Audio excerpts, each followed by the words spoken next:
बिल्कुल, आपने बखूबी कई सारी चुनौती यहाँ पे बताई, कई सारी सीमाएं हैं जो इस पूरे संबंधों को एक तरह से लिमिट करती हैं, जिसको हमें दूर करना पड़ेगा आने वाले दिनों में। रिटायर्ड मेजर जनरल संजय मेस्टन साहब, आप इस पूरी मुलाकात को कैसे देख रहे हैं? ये ट्रंप का असर है क्या? हालांकि कहा तो ये गया कि थर्ड वर्ल्ड के चश्मे से ना देखा जाए, थर्ड कंट्री के चश्मे से इसको ना देखिए, लेकिन लोग तो देखेंगे इसको। लक्ष्मण, बिल्कुल लोग तो देखेंगे। ट्रंप का असर जरूर है, लेकिन हमें बहुत क्लियर होना चाहिए कि रशिया के साथ हमारे बहुत अच्छे पुराने संबंध हैं। मतलब हमारा बहुत ट्रस्टेड रिलायबल दोस्त है। और चीन के साथ जो प्रेसिडेंट शी जिनपिंग के साथ भी मीटिंग हुई है, वो इस टाइम एक step in the right direction हुआ है।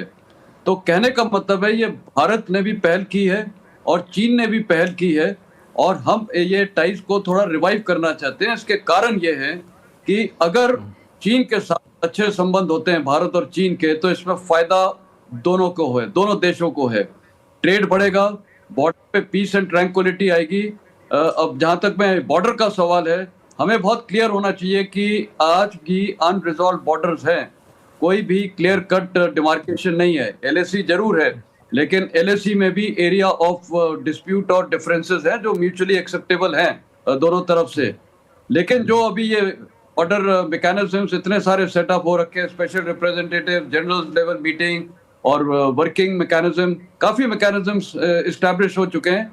ये मैकेनिज्म्स का एक ही मकसद है कि बॉर्डर पे पीस और ट्रैंक्विलिटी होनी चाहिए, और फ्यूचर में कोई झड़प दोनों साइड के फोर्सेस में नहीं होनी चाहिए। अगर ये अच्छी स्थिरता बॉर्डर में रहेगी, पीस एंड ट्रैंक्विलिटी, जाहिर है ये ट्रेड की तरफ जाएगा। पाकिस्तान का भी मसला उठा है। पाकिस्तान का तो साफ जाहिर है कि आज प्राइम मिनिस्टर ने, तो मैं बोलूंगा ना, मास्टर स्ट्रोक खेला है। एससीओ का फुल फॉर्म उन्होंने बोला सिक्योरिटी और कनेक्टिविटी और अपॉर्चुनिटी, और स्टार्ट पॉइंट जो मैं बोलूंगा स्प्रिंग बोर्ड था, वो था सिक्योरिटी, एस से। और एस से उन्होंने पाकिस्तान को इतना कंडेम किया, उसकी टेररिज्म को, मतलब टेररिज्म के बारे में, चाहे टेररिज्म फाइनेंसिंग हो या परपिट्रेटर्स ऑफ टेररिज्म या ऑर्गेनाइजर्स ऑफ टेररिज्म, कहने का मतलब है 7 बार तो उन्होंने इसके बारे में बोला है, और पाकिस्तान को आज बेनकाब कर दिया है पूरे ऐसे बड़े फोरम में। और वो भारत की जीत है। और साथ में एक और जीत ये है कि जो पॉलिटिको मिलिट्री डिप्लोमेटिकली ये एक जो भारत का एक प्रेशर था पाकिस्तान के ऊपर, और चीन के ऊपर भी देख लिया इनडायरेक्ट प्रेशर था। ऑप सिंधु ने दिखा दिया कि भारत ने क्या करके दिखाया है। उसकी वजह से ये जो जॉइंट डिक्लेरेशन हुआ है, उसमें स्ट्रॉन्ग कंडेमनेशन किया गया है ये टेररिज्म को, और उसमें यह भी बोला है कि परपिट्रेटर्स, ऑर्गेनाइजर्स ऑफ टेररिज्म को सख्त सजा देनी चाहिए। तो ये भारत के लिए विक्ट्री है। जहां तक प्रेसिडेंट पुतिन के साथ सवाल है, ये तो हमारे बहुत घनिष्ठ रिश्ते हैं, और ये प्रेसिडेंट ट्रंप ने तो आज ये देखा होगा, ये त्रिशक्ति की जो बॉडी लैंग्वेज, त्रिशक्ति लीडर्स की, मेरे ख्याल साफ मैसेज जाता है अमेरिका को कि भारत एक सॉलिड देश है, वो किसी के सामने झुकेगा नहीं। भारत के पास अपना self interest, national interest supreme है, और आज भारत एक ऐसा देश है जो अपने दम पे खड़ा हो सकता है। हमें किसी का सहारा नहीं चाहिए। और स्ट्रेटेजिक ऑटोनॉमी में हमने अपना ये भी एक इंटरनेशनल रोल कायम किया है कि हम रूस के साथ और चीन के साथ रिश्तों को साथ और अच्छा गहराई कर रहे हैं।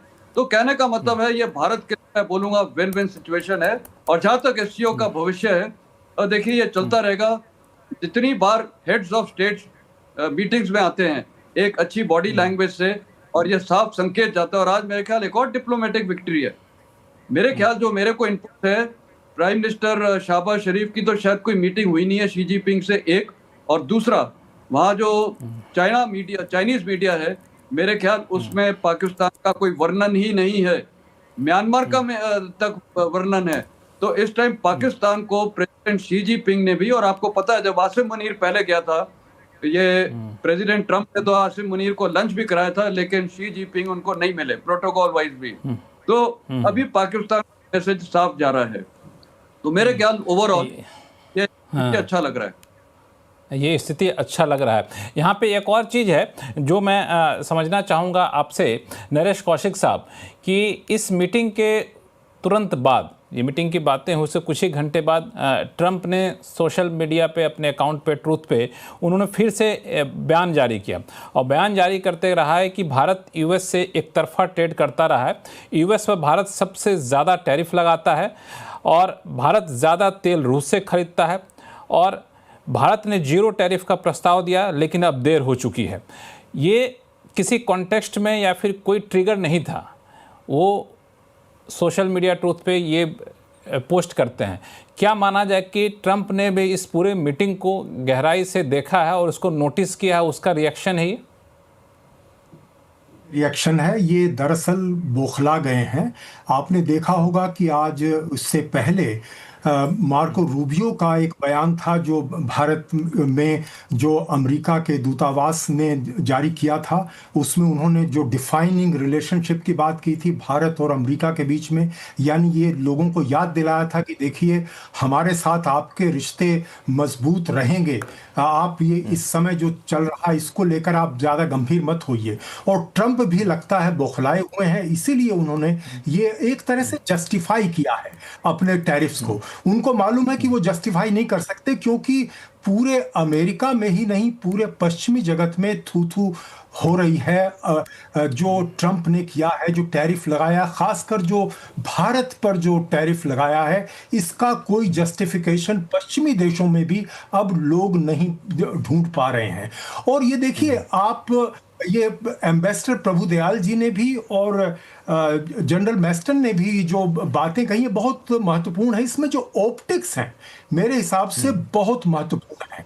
और ये आप देखिए पिछले महीने सारी दुनिया ने देखा होगा कि ट्रंप से मिलने यूरोपियन यूनियन के कुछ देश गए थे, बड़े बड़े नेता गए थे यहाँ के, यूक्रेन के राष्ट्रपति के साथ उनको एक तरह के साथ में लेकर गए थे और ऐसा लग रहा था कि ट्रंप हेडमास्टर हैं और वहाँ पर कुछ क्लासेस के जो मॉनिटर्स हैं हेडमास्टर से मिलने गए थे। इस तरह का जो ऑप्टिक्स दुनिया ने देखा। लेकिन आज के जो ऑप्टिक्स हैं या कल से जो ऑप्टिक्स दिख रहे हैं जो चीन के, वो एकदम भिन्न है। खासकर जो ये मोदी, शी और पुतिन की जो भेंट है, लगता है बराबरी की भेंट है। लेकिन मैं ये फिर भी ये कहना चाहूंगा और इसकी तरफ जनरल मैस्टर ने इशारा भी किया है, मुझे हमेशा ये लगता है कि चीन को लेकर हमें सतर्क रहना चाहिए।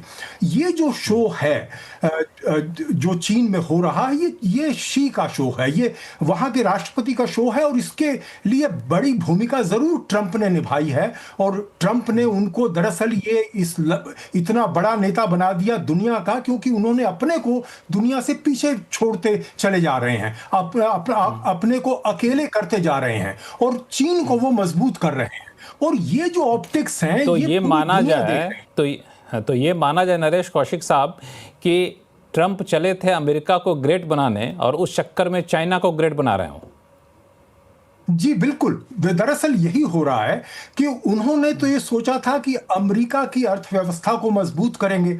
हो यह रहा है कि अमेरिका की अर्थव्यवस्था जो पहले से ही कमजोर थी और जो है कमजोर हो रही है, क्योंकि आपने देखा होगा कि जब ट्रंप आए थे तो 2.5% टैरिफ, और टैरिफ आप ये मान लीजिए तो इंपोर्ट टैक्स है, ये तो अमेरिका की जनता देगी वहां माल जो खरीदा जाएगा। अब वो 2.5% से 18.5% हो गया है। तो किसको नुकसान हो रहा है? अमेरिका की जनता को हो रहा है। तो अमेरिका की जो इकोनॉमी है वो खराब हो रही है। इसके अलावा पॉलिटिकली वो जिस तरह के कंसेशंस वो दे रहे हैं चीन को, खासकर चीन के नेता शी को, वो शी को मजबूत कर रहे हैं। इससे ये हो रहा है कि जिन देशों को अमेरिका नाराज कर रहा है ट्रंप के नेतृत्व में, उन सबको गले लगा रहा है चीन। लेकिन हमें ये सोचना होगा कि चीन जो है वो कभी भी, चीन बिल्कुल वही करेगा जो अमेरिका कर रहा है, वो भी अपना एक गुट बना रहा है। तो मैं समझता हूं हमारे लिए ये बहुत जरूरी है कि हम ही नहीं, जो लाइक माइंडेड डेमोक्रेसी हैं वो इस बात को समझें। हमारा हित ना तो चीन के गुट में बैठने का है, ना ही अमेरिका के गुट में बैठने का है। हमारा हित अपनी सार्वभौमिकता को लेकर है, अपनी प्रभुसत्ता में है। और एक जो स्ट्रेटेजिक ऑटोनॉमी की जो भारत बात बराबर करता रहा है, उसका मैं समझता हूं ये सबसे बड़ा इम्तहान है।